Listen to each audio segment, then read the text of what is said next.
Sarah Vonfeld, EDL 856, Module 10, Case Study, a new role for the Parents Organization. Summary: a new parent organization started in my school last spring. I was concerned about this group because it did not want to associate itself with the National PTA Association. At the meeting, I was unsure about their motives, other than they alleged that there was not enough parent involvement at the school, even though I have always encouraged the PTA to have a role in the school planning of certain events. The PTO representative and I met to discuss the annual back-to-school night. I had believed we would continue the event as usual. However, the representative, a young attorney, had already decided they wanted to change how the event was handled. The representative said that they wanted the school to sponsor a series of meetings focusing on the curriculum and how it was being taught. The president also stated that the officers had met, a meeting I wasn't invited to, and stated that the parent organization wanted greater say in decision and policy making, including discipline, teacher performance, curriculum, and total school evaluation. Their reasoning was that the parents, as stakeholders, deserve to have a say in what is best for their children and should be considered equal. This proposal from the parent organization took me by surprise and also concerned me because of the changes they were suggesting. I knew I would need to seriously consider their proposals and look at both the legal issues and the ethical ones before making my decision. Ethical issues. Being transparent. The organization has already created several committees without the authorization by the school or by other parent members. Teacher morale. If we go forth with what the parent organization wants, the teachers will have extra duties, and the organization will also evaluate the teachers. This will considerably bring down teacher morale because it is not in their contract, plus they will be having parents evaluate how they are performing in their classroom. And parent involvement. Parent organization has not been approved. And are they leaving out other publics, such as other parents that may want to be involved or other community members that should be on the parent organization? Some legal issues. Support from the PTA, PTO because of lawsuits or embezzlement. If they are not part of the national organization and someone brings a lawsuit against them, they will not have any backing. Student privacy and safety issues. Because of the Department of Education says that student privacy of records needs to be kept within the school if these parent-teacher organizations wants to handle discipline that will impact student privacy. And safety issues, we will have parents or other people from the community on the school campus at all times, and this causes a safety issue of not knowing who is going to be there. Curriculum standards is set by the Department of Education, and Kansas Department of Education says that there are certain subjects that need to be handled and how they need to be handled. So if they are setting up curriculum, then they may not be following the guidelines set by the state. Also, if they are part of the school, which sounds like they want to be, they will no longer have a nonprofit status. And this could affect legal issues and also how taxes are handled by them. We also have to take a look at teacher contracts. Teacher contracts are set by the school, and it's already budgeted within the money and hours. And also, as we said before, the contract hours. The teacher have a certain amount of hours that they need to work, and if the parent organization wants them to work more hours, that would interfere with the already scheduled contract hours that the teachers have. As principal, I will need to find a way to work with both the new parent organization dealing with both the legal and ethical issues. So what is missing from this case study? Well, some people. Does the school board know what this parent organization is up to? Have they informed the school board that they want to start a new parent organization? Also, administration. Does the district office know about the new parent organization? Do they need to be contracted with the district? and set up in a specific way. Also, our local school, we were not informed of how they want to handle this new parent organization. So we were not informed and are not prepared for what they want to be doing. The teachers, how do the teachers feel about this new parent organization, especially concerning the fact that this parent organization wants to be part of the school in disciplining students and also evaluating the school and the teachers?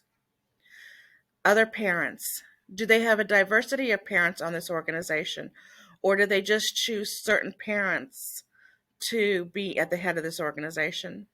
Students may not want their parents on campus, and they will not want their parents to have greater say in some of the disciplining and also the curriculum issues. And also the community. Do they have the backing of other publics within the community, such as businesses and other community organizations? We also don't know something about the places. What type of school are we dealing with? Are we dealing with an elementary school, a middle school, a high school?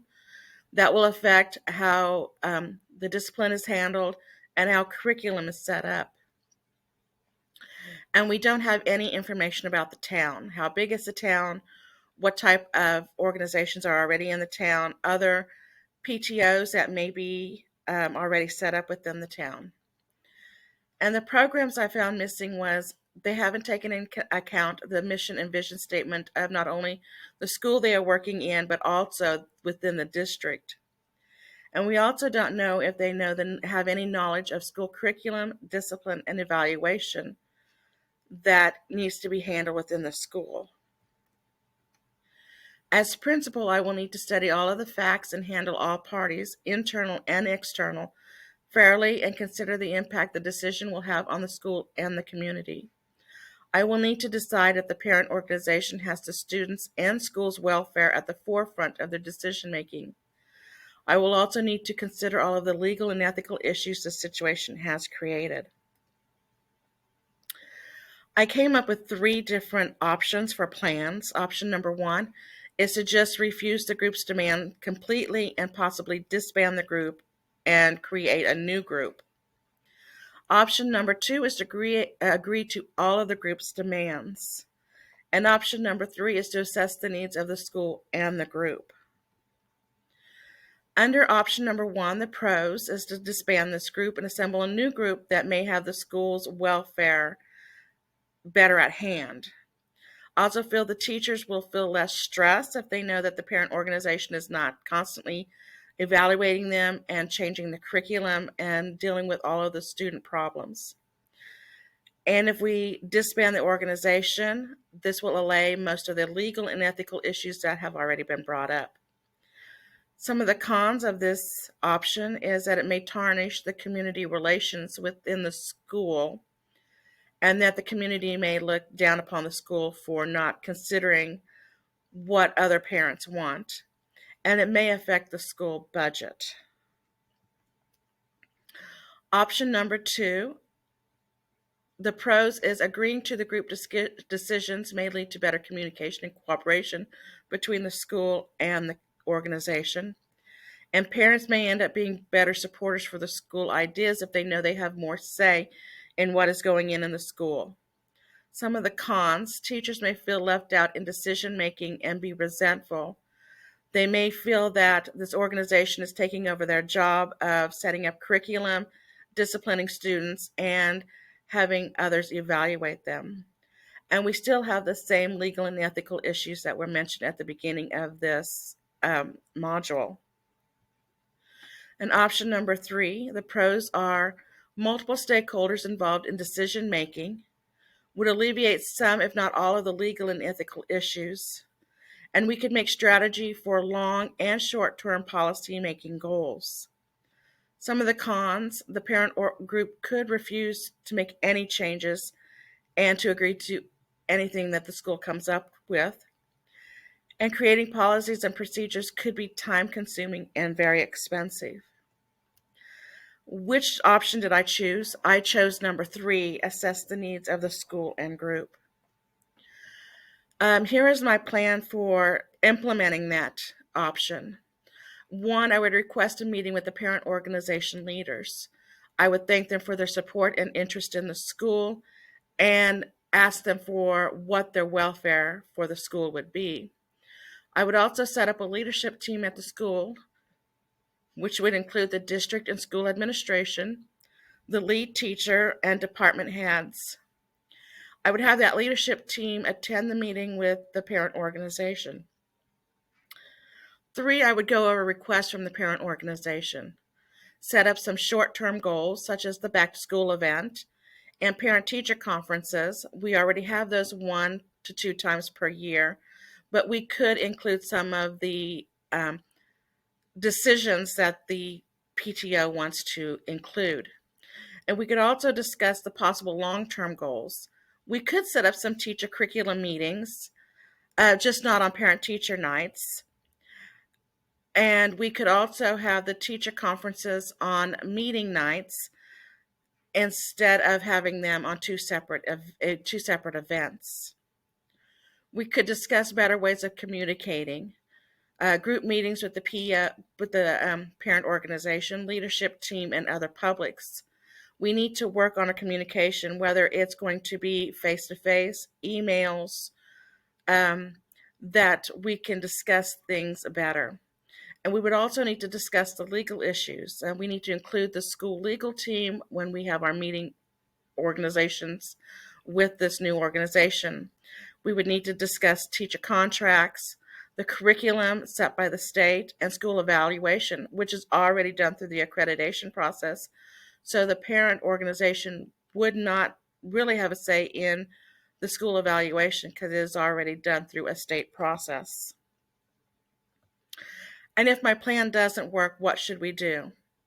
I would meet with the PO leaders a second time and reiterate the legal and ethical issues.